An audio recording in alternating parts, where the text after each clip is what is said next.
Narito na guys ang ating linguine pasta with hoisin chicken and red pepper.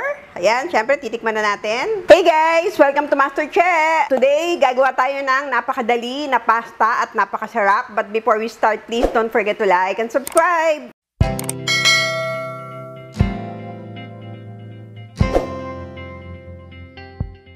Magluluto tayo ngayon guys ng linguine pasta with hoisin chicken and red pepper. Yan, mahaba lang yung pangalan niya pero madali lang natin itong gagawin. So meron tayo ditong chicken breast na in-slice ko na.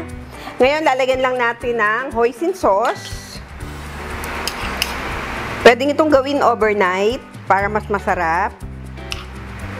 Kaya lang hindi ko muna siya nilagyan para makita nyo. Ayan, haluin lang natin.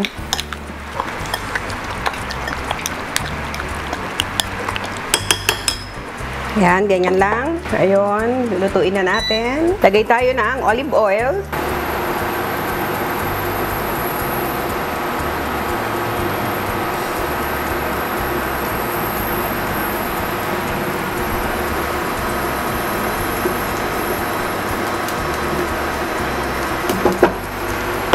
Ngayon, lalagay lang natin agad ang ating chicken.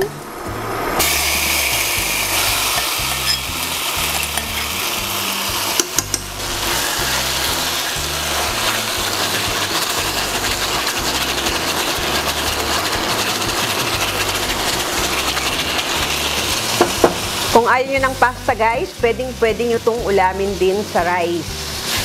Ito, napakasarap nitong ating hoisin chicken.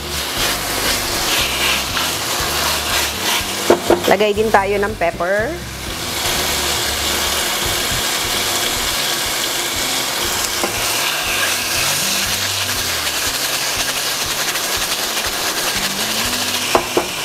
Ngayon, maglalagay din tayo ng pasta water para syempre lutong-luto yung ating chicken.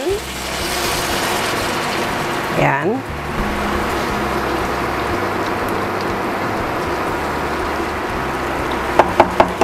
Ngayon, tatakpan muna natin hanggang maluto lang yung ating chicken. Yan, at babalikan natin after a while. A few minutes later. Ngayon guys, balikan natin ang ating chicken. Ayan, lutong-luto na. So, ilalagay na natin ang ating red bell pepper. At maglalagay din tayo ng celery leaves. Yan.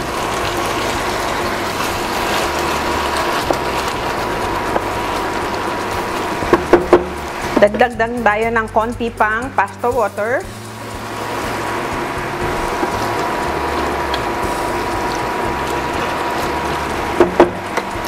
Ngayon, tikman natin.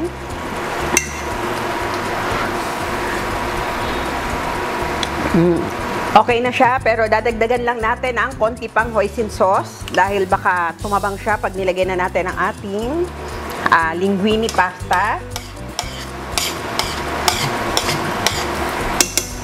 Ayan, haluin lang natin ulit.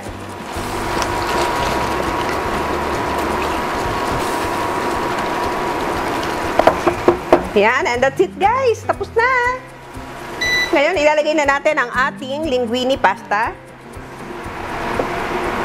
Lagay natin lang lahat dito. And mix nating maigi.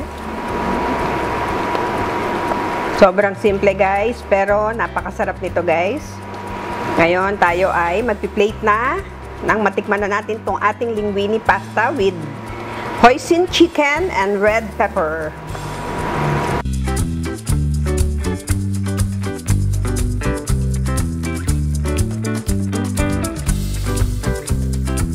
Narito na guys ang ating linguine pasta with hoisin chicken and red pepper. Ayan, syempre titikman na natin. Ayan, tignan nyo. Napakabango.